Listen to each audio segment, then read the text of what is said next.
Medical में दाखिले से जुड़ी नीट परीक्षा में गड़बड़ी के मामले पर आज सुप्रीम कोर्ट में सुनवाई हुई। सुप्रीम कोर्ट में जनहित याचिका दायर कर नीट यूजी 2024 को रद्द करने की मांग की गई थी, लेकिन कोर्ट ने परीक्षा रद्द करने की मांग को खारिज कर दिया।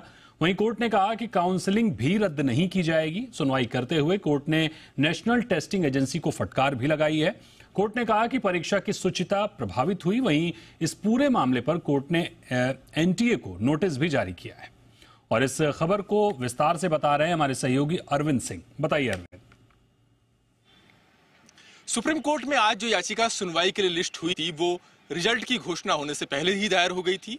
1 जून को दायर इस याचिका में 5 मई को हुई नीट की परीक्षा में कई सेंटर पर पेपर लीक की घटनाओं का हवाला दिया गया था और याचिका में मांग की गई थी कि उस परीक्षा को रद्द किया जाए और उसके जगह पर नए सिरे से नई परीक्षा आयोजित की जाए। आज सुप्रीम कोर्ट ने नेशनल टेस्टिंग एजेंसी को नोटिस जारी किया है, उनसे जवाब मांगा है और 8 जुलाई को अगली सुनवाई की तारीख तय की है। हालांकि सुनवाई के दौरान कोर्ट से यह भी आग्रह किया गया कि फिलहाल जो काउंसलिंग की प्रक्रिया चल रही है उस पर भी रोक लगा दी जाए, लेकिन सुप्रीम कोर्ट ने ऐसा कोई आदेश देने से इनकार कर दिया और सुप्रीम कोर्ट ने यह साफ कर दिया कि इस स्टेज पर काउंसलिंग पर रोक वो नहीं लगा रहा है।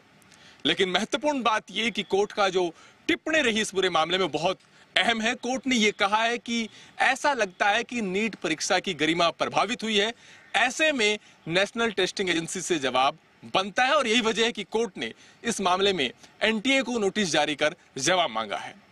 यहां पर यह जानना महत्वपूर्ण है कि जब नीट का रिजल्ट अनाउंस हुआ 4 जून को, उसके बाद भी कई याचिकाएं सुप्रीम कोर्ट में दायर की गई हैं।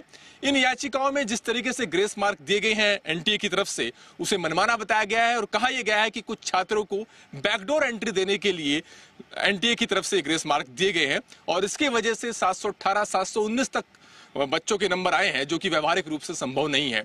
साथ ही सवाल यह भी उठाया गया है कि 67 ऐसे छात्र हैं जिनके 720 में से 720 नंबर आए हैं और इनमें से 8 ऐसे छात्र हैं जो एक ही सेंटर के हैं।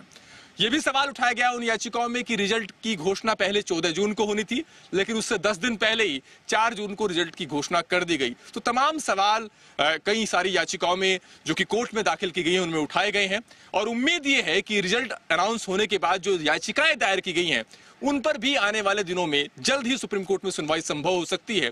और छात्रों को उम्मीद यह है कि उस वक्त याचिकाकर्ताओं की तरफ से इस बात की कोशिश होगी कि किसी भी तरीके से वो काउंसलिंग पर रोक हासिल कर ले ताकि उनका भविष्य प्रभावित ना हो। बिल्कुल, बहुत शुक्रिया करेंगे आपका अरविंद हमारे साथ जुड़ने के